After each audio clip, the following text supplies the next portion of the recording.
హైదరాబాద్ నగరాన్ని ప్రపంచ స్థాయి నగరాలైన న్యూయార్క్, టోక్యో వంటి నగరాలతో పోటీ పడేలా చేయాలన్నదే తమ తాపత్రయమని సీఎం రేవంత్ రెడ్డి అన్నారు. ఔటర్ రింగ్ రోడ్ నుంచి కొండాపూర్ వరకు నిర్మించిన పీజీఆర్ ఫ్లైఓవర్ను ప్రారంభించిన సీఎం రేవంత్ రెడ్డి హైదరాబాద్లో అనేక నాలాలు, చెరువులు కబ్జాలకు గురయ్యాయని అన్నారు. హైడ్రా ద్వారా ఆక్రమణలు తొలగిస్తున్నామని తెలిపారు. మా ప్రభుత్వానికి ఎన్నికలప్పుడే రాజకీయాలని, మిగతా సమయాల్లో ప్రజల అభివృద్ధే బాధ్యతగా భావిస్తున్నామన్నారు.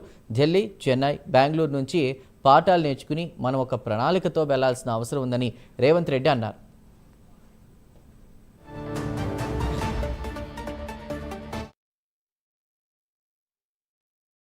కాలుష్యమే యమ పాశమై మన ప్రాణాలు తీసుకుంటుంది. ఇవాళ చాలా మంది మీరు చూస్తున్నారు నగరంలో కాలుష్యం ఎట్లా పెరుక్కుంటూ పోతుందో. అందుకే నాలాల అడ్డంకులు తొలగిస్తున్నాం, చెరువుల కబ్జాలకు విముక్తి కలిగిస్తున్నాం, రోడ్ల వెడల్పు కార్యక్రమాలు చేస్తున్నాం, ఫ్లైఓవర్ బ్రిడ్జ్లు కడుతున్నాం, అండర్ పాసులు కడుతున్నాం.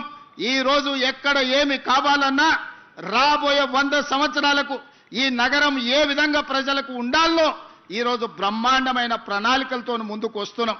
నాలాలు కబ్జాలు చేసి దాంతో వర్షాలు వచ్చినప్పుడు మురుగునీరుతో పాటు వర్షపు నీళ్ళన్నీ అడ్డం పడుతున్నాయి. ఇలా చిన్న వర్షం వస్తే రోడ్ల మీద నడుముల లోతు నీళ్లు నిలబడుతున్నాయి. ఎక్కడికక్కడ చెరువులు కబ్జాయని, నాలాలు కబ్జాయని. మరి నీళ్ళు ఎక్కడికి వెళ్ళాలి? నీళ్లు ఉండాల్సిన ప్రదేశంలో మనం అపార్ట్మెంట్స్ కట్టుకుంటే మనం ఉండాల్సిన ప్రాంతాన్ని నీళ్లు ఆక్రమించుకుంటున్నాయి. నీళ్లు రోడ్ల మీదకి రాలే. నీళ్లు ఉండాల్సిన చెరువులను, కుంటలను, నాలాలను మనం కబ్జా పెట్టుకుంటే ఆ నీళ్లు ఎక్కడికి పోవాలనో తెలవక నగర రోడ్ల మీదకి నీళ్లు వస్తున్నాయి. అందుకే ఈరోజు హైడ్రా ద్వారా అన్యాయంగా ఆక్రమించుకొని ఈ చెరువులలో కడితే వాటిని తొలగించే ప్రయత్నం చేస్తున్నాం. ఈ జంట నగరాలలో దాదాపుగా ఒక 20-25 సంవత్సరాలు కనీసం పీజేఆర్ శకం నడిచింది. లేదా వలస వచ్చిన వాళ్ళ మీద ఎవరైనా అన్యాయంగా దౌర్జన్యాలు చేస్తే ఆనాడు పీజేఆర్ గారు పిలిస్తే పలికే నాయకుడిగా ఈ పేదలందరికీ అండగా నిలబడ్డాడు.